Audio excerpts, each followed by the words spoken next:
Hey everyone, this is Eric back again with Auto Replay Man. I'm going to show you how to use a flaring tool to repair a metal brake line. Basically, if you ever have a metal brake line that has a back section or you need to put a new end on, you have to get the right kind of tool. It's called a double flare tool, and basically puts like around the edge on one side and around the edge on the other side, so when you make the connection, it comes together, makes a tight seal, because all the pressure that a brake system has, you're talking about thousands of psi, you have to make sure you got a good connection. So I'll show you the tool and show you how to use it. I didn't have time with the other videos. I was working and had birthday parties and everything else, but let's get to it. All right, so here this is a Mac Tools FT-93-FB, a double flaring tool. So basically this is the metal line that I got from the mechanic that's over by our shop. And so basically what you have to do is you would take a metal cutting tool like this right here, and you open this up, and then you would bite it down, and as you tighten it up on here, you would just go around and around and cut off whatever side you need. Let me get my stand real quick. All right, so I went and got my little stand. But you would just take this and you open this up, and I was able to buy this from Home Depot. They probably got this at the auto parts store. You get off probably Amazon. And there's two little rollers in there. You would set that down in it, and basically you would just tighten it down until it gets tight.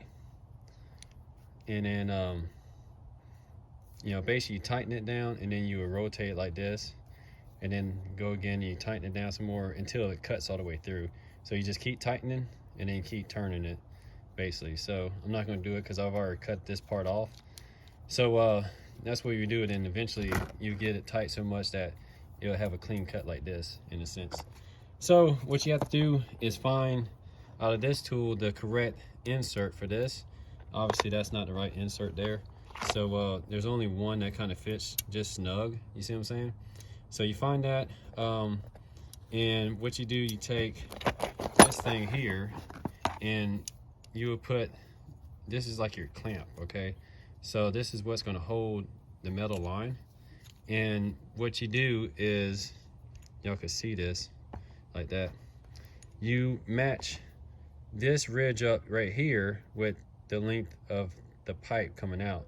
So like it needs to be flush, right? So I'm gonna kind of rotate it out a little bit more until I get it the same length. See what I'm saying? So it's like the same length here to here. You know what I mean? So what you do, you tighten this up. Once you get that sticking out the same as this ridge here, it's gonna line up the same. And you tighten this down. I mean, you gotta get this thing tight as possible, because you're gonna be putting a lot of pressure on it. So I've taken channel locks, and I just get it really, really tight on here. I'll just show y'all how I did it, because I just didn't have time to videotape it. I mean, you get this thing super tight, because it's gonna be, putting a bubble end on it. So once you get that tight, you take this piece out, and then you put this piece in, and then you rotate this around till you want to get it. Basically, you want to take this, and it's going to push it down to where this part is flush against that. This is an old set that I got from mechanic. So then you just take this here, and then you just tighten it down, and it'll start pushing. Y'all can see that. I mean, this thing's got some pressure. Can you imagine doing this underneath a car? Where your gas tank is, and you see it starts pushing it that way.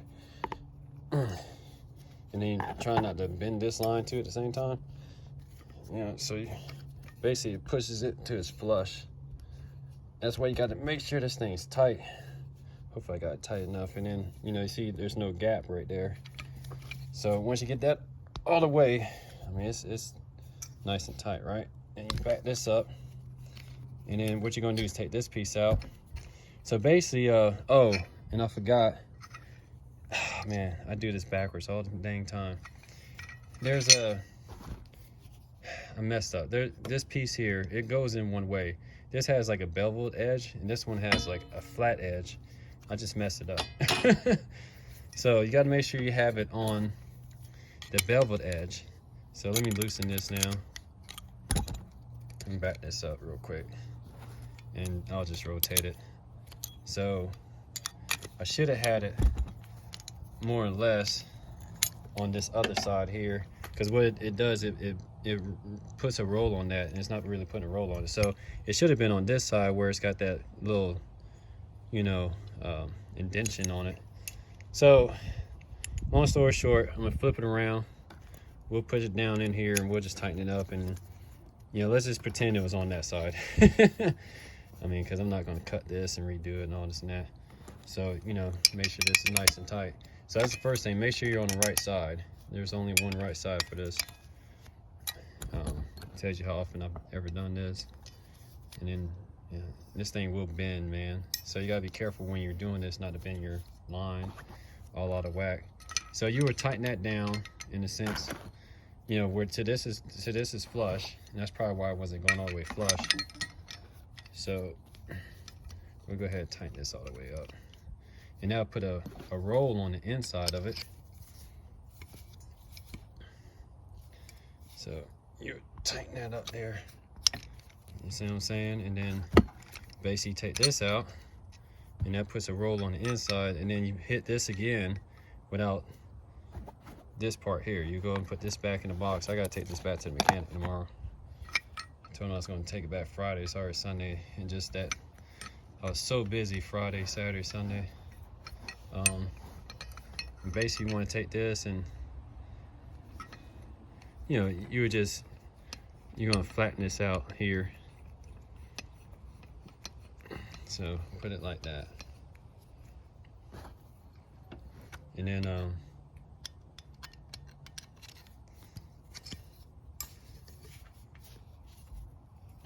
you would just tighten this so it doesn't tighten no more, and then you're basically done. But before you do any of this, you got to make sure, this is a step that I didn't do because it would have slid off. You got to make sure whatever fitting you're going to put on your metal brake line, you make sure this is on first. Like if this line was already on the car, you know, attached, and you're just putting it in here, you would make sure you had this on it first. I mean, I could slide it on the other way, so it doesn't matter to me. It goes. It may not go.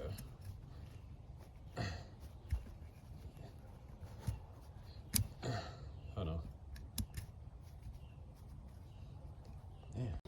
So you will make sure that this fitting is on there first.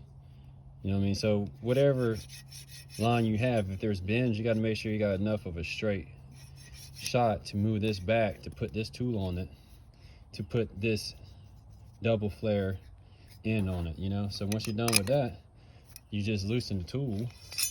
That's why I didn't want to put this on, because it would slid off.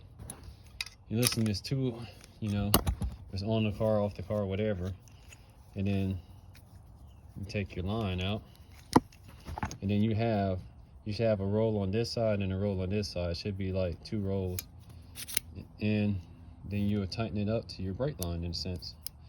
So that's how it works, you know? So basically this and the other side would seal when you tighten it up.